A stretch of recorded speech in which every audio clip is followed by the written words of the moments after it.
यानंतर बातमी आहे पिंपरीमधून आयुक्त योगेश म्हसे यांनी हिंजवडीमधील नैसर्गिक नाले बुजवून त्यावर इमारती उभारणाऱ्या बांधकाम व्यावसायिकांविरोधात कारवाईचा बडगा उगारलाय। 16 ठिकाणी पाहणी करत बांधकाम व्यावसायिकांविरोधात फौजदारी गुन्हे दाखल करणार असल्याचं आयुक्तांनी स्पष्ट केलं। आयुक्त योगेश म्हसे यांच्याशी याविषयी बातचीत केली आहे आपले प्रतिनिधी गोविंद बाकडे यांनी। सुनियोजित हिंजवडीला अक्षरशः बकाल करण्याचं काम अनेकांकडून सुरू आहे आणि आपण बघतोय की त्याचं हे जिवंत उदाहरण आहे की या डोंगरातनं येणारा जो नैसर्गिक नाला आहे ज्याची वहन क्षमता ही काही TMC पाण्याइतकी असू शकते आणि हा नाला वळून या ठिकाणी एवढी टोलेजंग इमारत आता उभारल्या गेलेली आहे आणि अर्थातच अशा पद्धतीने नैसर्गिक नाला वळवल्यामुळे एकूणच जे पाणी साठतंय किंवा भविष्यात होणारी जी हानी आहे किंवा यातनं होणारी जी मोठी आपत्ती जी ओढावू शकते ते आपण बघतोय। मात्र हे आपण सांगण्याऐवजी आत्ता स्वतः हे सगळं जे दृश्य आहे किंवा एकंदरीत अशा पद्धतीची कामं जी चाललेली आहेत हिंजवडीच्या प्रत्येक भागामध्ये त्याची स्वतः पाहणी करतायत महानगर आयुक्त आणि त्यांना काय नेमकं दिसलं या सगळ्या बांधकामावर कारवाई होणं अपेक्षित आहे।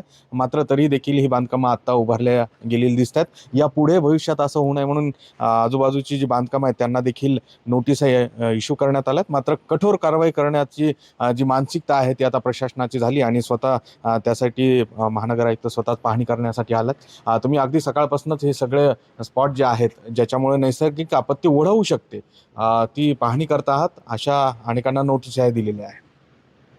नाल्यांच्या बाबतीत जे आहेत ते 15 नाले आयडेंटिफाय केले होते MIDC आणि PMRDच्या हद्दीमध्ये। त्यातला हा एक नाला आहे। तर आपण बघताय की ते डोंगरावरनं तो खाली येतोय, परंतु या स्पॉटला आल्यानंतर तो डायव्हर्ट केला। आता ते डायव्हर्शन जे आहे ते मी रेकॉर्ड चेक केलं, त्याला डायव्हर्शनची परवानगी नाही आहे आणि वरनं जे पाणी येतं आहे तर त्याचं वरचं जे व्हॉल्यूम आहे ते खूप मोठं आहे।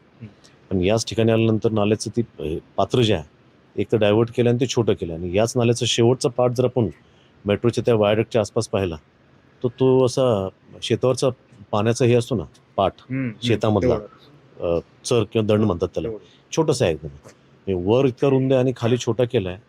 तर ह्याला हे सगळं जर का अनाधिकाऱ्याने केलेलं आहे, परवानगी न घेता केलेलं आहे, त्यांच्यावरती प्रशासनाकडून आम्ही कठोर कारवाई करणार। फौजदारी गुन्हे दाखल करण्यासंदर्भात मानसिकता तुम्ही केली? नक्कीच। आता जिथे परवानगी नाही त्या ठिकाणी 100% फौजदारी गुन्हे दाखल होतील। सुरेश पाटील, गोविंद बाकडे, न्यूज 18 लोकमत, हिंजवडी।